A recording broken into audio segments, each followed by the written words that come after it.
শোনো টুনা, আজকে আমার শরীরটা খুব খারাপ লাগছে। মনে হচ্ছে এক্ষুনি জ্বর আসবে। আজকে আমি আর কাজে যেতে পারবো না। রোজই তো আমি কাজে যাচ্ছি। তুমি আর কতদিন এভাবে ঘরে বসে থাকবে বলো তো?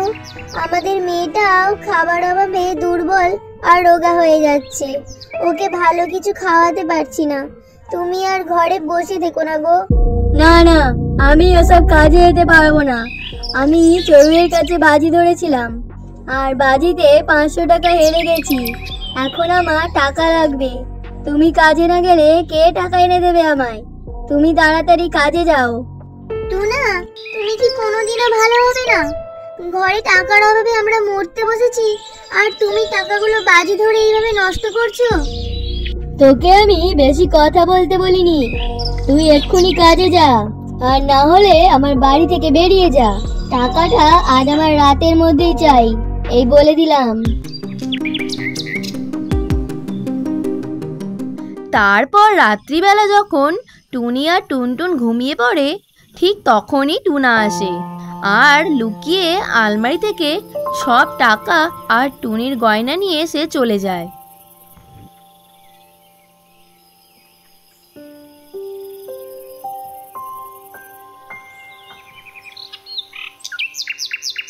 পরের দিন টুনি আলমারি খুলতেই টাকা আর গয়নাগুলো খুঁজে পায় না।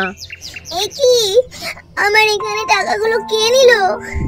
তবে কি টুনা এখান থেকে আমার টাকাগুলো নিয়ে গেছে? আমি কত কষ্ট করে করে কটা টাকা জমিয়ে রেখেছিলাম, আর টুনা কিনা সেই টাকাগুলো নিয়ে নিল। আর আমার মায়ের দেওয়া সোনার গয়নাগুলো নিয়ে গেছে।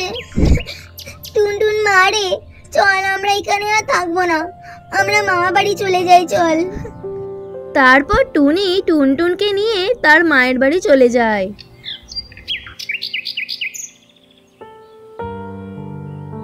আর সেখানে গিয়ে টুনি অনেক বেশি অসুস্থ হয়ে পড়ে। এ কি টুনি, তোর শরীর তো আরো খারাপ হয়ে যাচ্ছে। তোর জ্বর তো কিছুতেই কমছে না। আমার ঘরে তো ওষুধ নেই। আমি পাশের দোকান থেকে ওষুধ নিয়ে আসছি।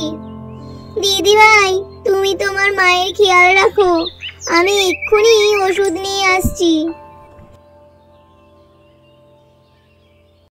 মা, আমি এখন আগের থেকে অনেকটা সুস্থ বোধ করছি, তাই আমার এখন কাজ করতে কোনো অসুবিধাই হবে না।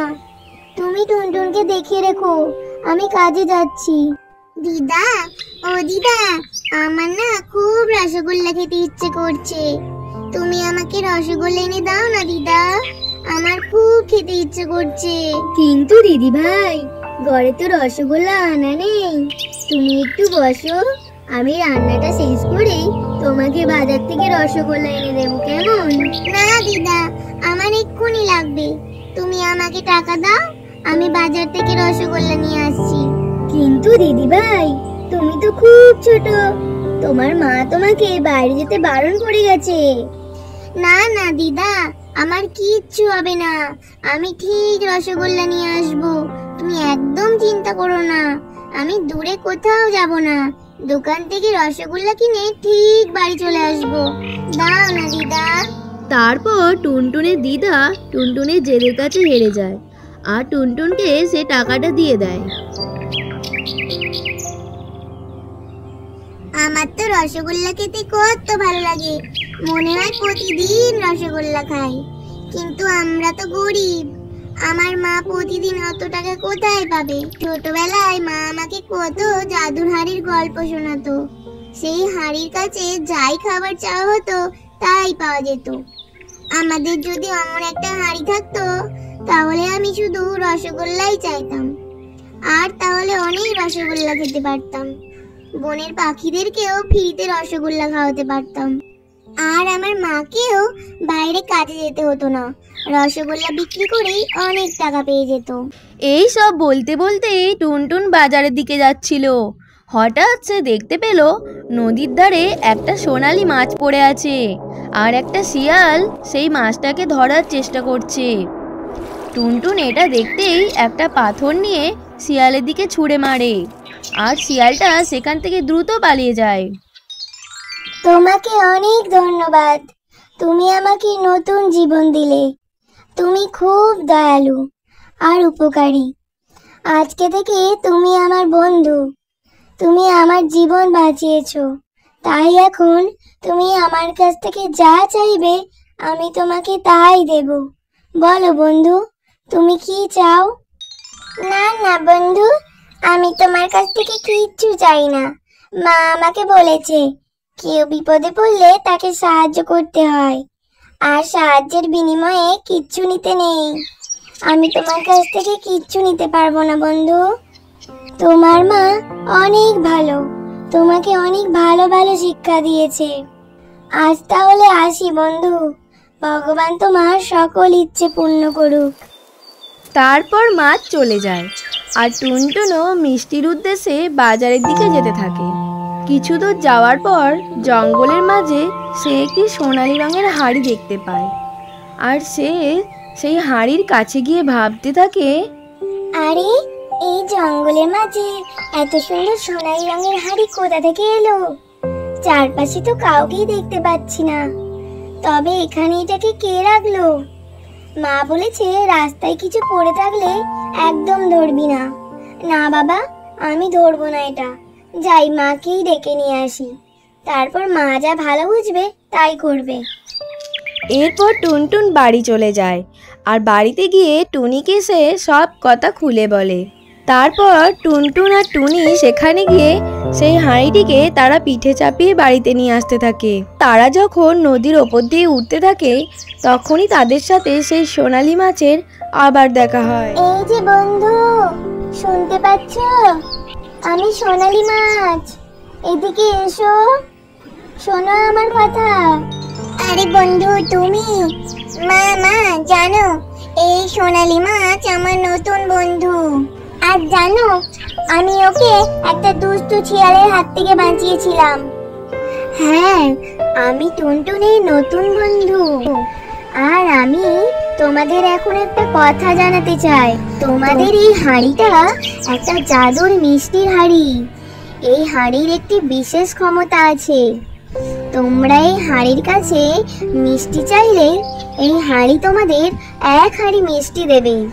আমার বন্ধু অনেক ভালো, অনেক উপকারী, তাই ভগবান খুশি হয়ে ওর মনের ইচ্ছে পূর্ণ করেছে। তোমরা এটাকে বাড়িতে নিয়ে যাও আর খুব যত্ন করে রেখো। হ্যাঁ, জাদুর হাঁড়ি? তুমি এটা কি শোনালে আমাদের? ভগবান আমাদের উপর কৃপা করেছেন। এখন থেকে আমাদের আর কোনো কষ্ট দুঃখ থাকবে না, কোনো অভাব থাকবে না। হায় ঈশ্বর, তোমাকে অনেক অনেক ধন্যবাদ। মা মা, ভগবানের কৃপায় এখন থেকে আমাদের আর কোনো অভাব থাকবে না। এখন আর তোমাকে বাইরে কাজে যেতেও হবে না। এই হাঁড়ি থেকেই মিষ্টি নিয়ে তুমি বাজারে বিক্রি করবে, আর আমিও এখন যত খুশি মিষ্টি খেতে পারবো।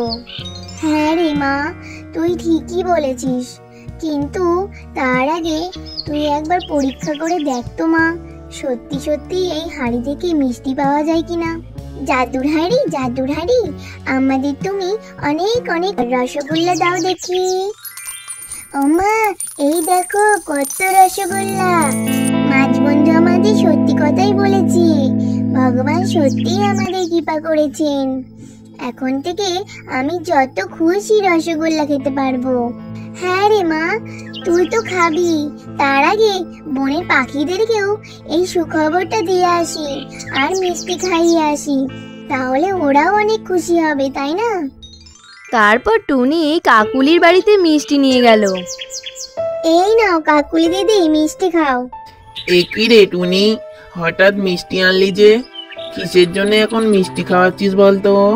এরপর টুনি কাকুলিকে জাদুর হাঁড়ির কথা এক এক করে সব বলতে লাগলো। তারপর টুনির সব কথা শুনে কাকুলির মনে অনেক লোভ হয়। ওরে বাবা, টুনির তো দেখছি ভাগ্য খুলে গেল, জাদুর হাঁড়িটা ওই পেলো। ও তো এখন বনের সব থেকে বেশি ধনী হয়ে যাবে। না না, তা তো হতে দেওয়া যাবে না। ওই হাঁড়ি আমাকে যা হোক করে নিতেই হবে, আর তারপর আমি মিষ্টি বিক্রি করে অনেক বড় লোক হয়ে যাব, আর আমি হব এই জঙ্গলের সব থেকে ধনী পাখি। হা হা হা।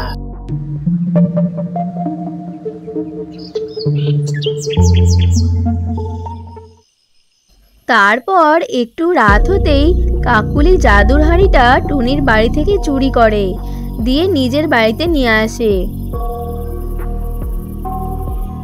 তারপর জাদুর হাঁড়ির কাছে মিষ্টি চেয়ে নেয় আর খেতে থাকে। তারপর পেট ভরে মিষ্টি খেয়ে হাঁড়িটাকে একটা কালো চাদর দিয়ে ঢেকে রাখে যাতে কেউ না বুঝতে পারে, আর নিজে নাক ডেকে ঘুমিয়ে পড়ে।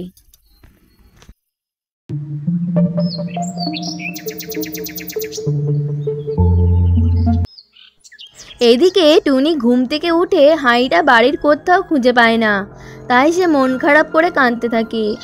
এদিকে সকাল হতেই টিয়া আর পায়রা টুনির কাছে মিষ্টি খাওয়ার জন্য আসতে থাকে।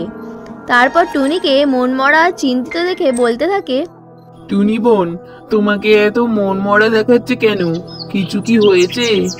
আর কি বলবো দিদি তোমাদের, আমি সকাল থেকে জাদুর হাঁড়িটা কোথাও খুঁজে পাচ্ছি না, জানি না ওটা কে নিল। এই নে টুনি, তোর জাদুর হাঁড়িটা। এটা আমি কাল রাতে চুরি করেছিলাম, আমাকে তুই ক্ষমা করে দে টুনি। ও তুমি তুমি এটা চুরি করেছিলে?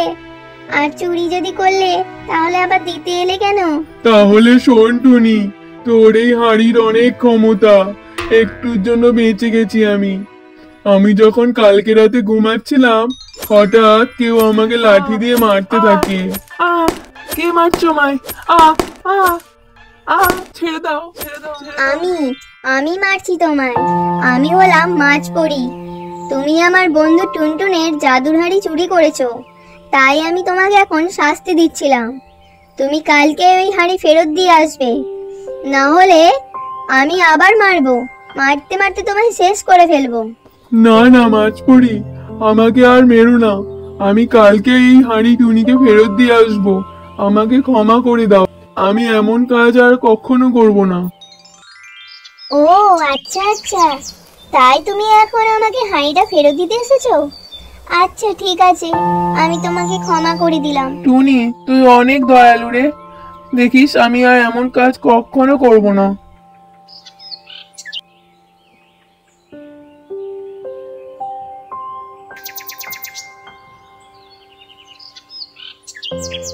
তারপর থেকে টুনির বাড়িতে বনের সব পাখিরা আসে মিষ্টি খেতে, আর টুনিও তাদের যত্ন করে মিষ্টি খাওয়ায়, আর বনের পাখিরাও খুশি হয়ে বাড়ি ফিরে যায়।